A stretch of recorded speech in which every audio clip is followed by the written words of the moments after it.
Every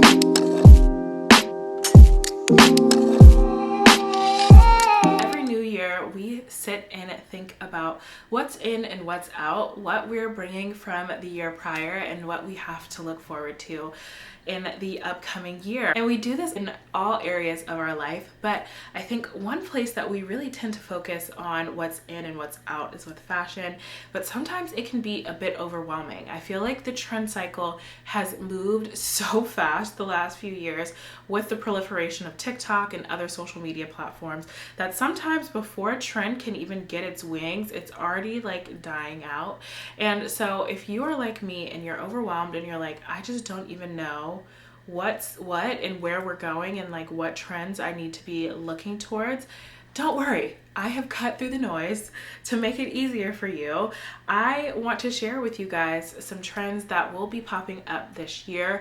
We've seen the hints of them start in 2023, and I know that they are just going to take wings and we're going to see them take on a life of their own this year. So if you want to be on the early side of some of these trends, please watch this video. Start thinking about some of the things that you have in your closet and incorporate them into your wardrobe. Or as you're perusing and shopping out, if you see anything, be sure to pick it up, because I can guarantee you these trends will be everywhere this year. So let's get into the first one. The first one I want to talk about that we'll see a lot in 2024 is bows. I mean, bows everywhere. We're going to see the bowification of all things, and we've actually already been seeing this a bit. If you think back to Sandy Liang and Simone Rocha and their rise over the last few years, we're definitely just going to see that continue to grow. I know that anecdotally for me, I've been scrolling TikTok and Instagram and I've seen so many retailers just throw bows on things. Like Coach and Coachtopia, they released a bag that has a whole bunch of bows on it, and I can guarantee you, if you go into any retailer, any of your favorite shops, there's probably going to be something with a bow on it.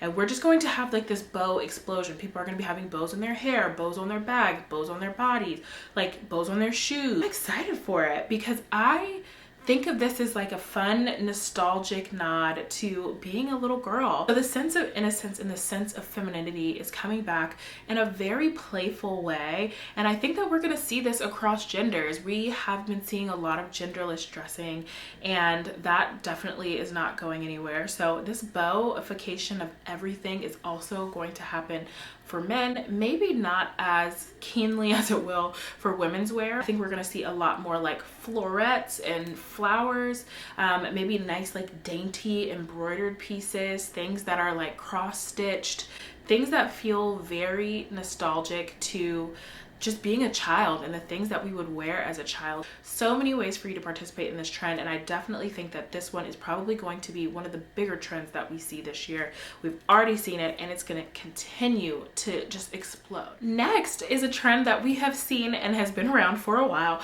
and it is one people either love or hate, and that is the quiet luxury trend. It is not going anywhere. I am truly a believer that this quiet luxury aesthetic has taken off because of our financial status right now in the world. Economically, the Western world is like very constrained. A lot of people in the US and in most of the Western world are thinking about ways that they can save money and not spend. And a lot of people are not thinking about being extravagant in the same way that they were early 2020s. So I feel like this push towards more subdued basics, like if you know, you know sort of things, are definitely still going to take reign. The idea of quiet luxury feels a lot more attainable for most people, because if you really think about it, the silhouettes are simpler, the colors are a little bit more like a capsule wardrobe, so it feels like it's something that's a bit more attainable. While this is not my personal aesthetic, I definitely understand the practicality behind the quiet luxury trend. Investing in pieces that feel simple and timeless makes more sense for most people in their closets. I think that we're going to see a lot of people repurposing the clothes in their closet and trying to figure out ways to make the pieces that they have work for multiple occasions. And that kind of brings me to an aside in terms of trends.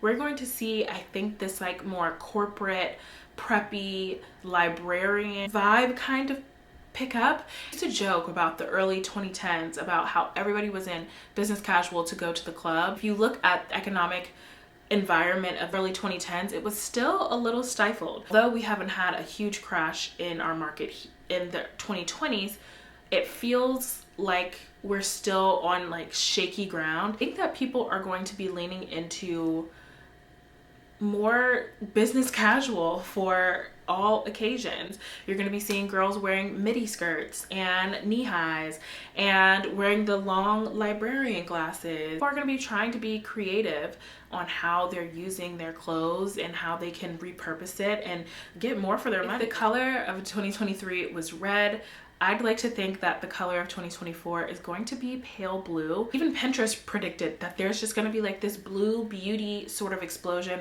Pantone color of the year is peach, and so I try to think of what colors kind of pair well with the Pantone color of the year, and that pale blue has been everywhere and it will go perfectly with peach. It's a soft, pretty neutral color that it's easy to incorporate in literally everything. It's a really simple add to your wardrobe. I also think it's something that's gender neutral. I personally love the pale blue trend or light blues. I went to Chapel Hill, go heels. So anything sky blue, light blue, pale blue is up my alley. I also think that we're gonna see a lot of lilac. Lilac has been like popping its head out for a few seasons, and I think that now we're really going to get like a sticking point in the lilac family. Again, another color that goes with the Pantone color of the year, peach. The last trend that I want to talk to you guys about that I think is going to be really big in 2024, which has already started in 2023 and we just are going to see it happen again, is the return of indie sleeves. And when I say that, think of like Tumblr girl in 2010, 2008, like what she was wearing, but make it elevated. And I think that under this indie sleeves revival, we're going to see a lot of other things kind of pop up. One of those things being leopard print. Personally, I'm a huge fan of leopard. I have always worn leopard. I don't think it ever goes out of style. I even thought about getting a leopard couch when I moved into this apartment. So I am team leopard all the way down. But I think we're going to be seeing it in a lot of coats. We're going to be seeing it in tights, in jeans. We're not going to stop seeing leopard this year. It's going to be everywhere. We're going to be just leaning into more animal print. So maybe not leopard in the very traditional sense. Another print that I think that is already here but will continue to grow in 2024 is polka dots. If you look at YSL, so many polka dots down their runway last season, and I think that it is here to stay. If you think about the early 2010s, polka dots were everywhere. It's such a classic and easy print. It doesn't feel like something that's super overwhelming for the everyday person, but it still can be elevated and taken all the way up for the capital F fashion girl. So I think we're gonna see a lot of that kind of coming back. And then I think the last thing we're going to see with the indie sleeves revival, which we're already saying, I have tried to buy a pair, I have not successfully bought a pair yet, are capris. I know so many of you guys are like, I'm sorry, what? I will never wear a capri. I thought the same thing, but they make them look good to the point where I'm like, no, I should wear these. Don't think Bermuda shorts. Don't think long capri. Like, it has to just hit the top of your calf. We're gonna be seeing this like with a lot of graphic t-shirts. I think we're gonna see this with a lot of sheer pieces, lots of layering. I think we're gonna make it feel a lot more dressy. Most times that I've seen people wear the capris, they have been wearing heels, which I think makes it look a little bit more elevated. So I am excited for this trend. Maybe I will even do a video if I find the right pair of capris to style them out. I'm really excited to see how we reclaim indie sleeves. It was such an iconic era, and I'm happy to see it come back in a very interesting way. I'm excited to be able to like dabble in some of the trends that I didn't get to fully appreciate when I was younger. So I am, for one, looking forward to all of these trends, not just indie sleeves. I can't wait to see how the fashion shakes out for 2024. If you like this video, be sure to like, comment, and subscribe. Let me know what your favorite trend is, or if there's something that you think that we're going to be seeing a lot in 2024. I would love to hear from you guys. It's very much so a collaborative space. I want this to be a community where we talk about all of the things we're excited for. And for me, fashion trends is always going to be something that I'm excited for. Well, thanks so much for watching, guys. I hope you have a fabulous day, and I'll see you next time.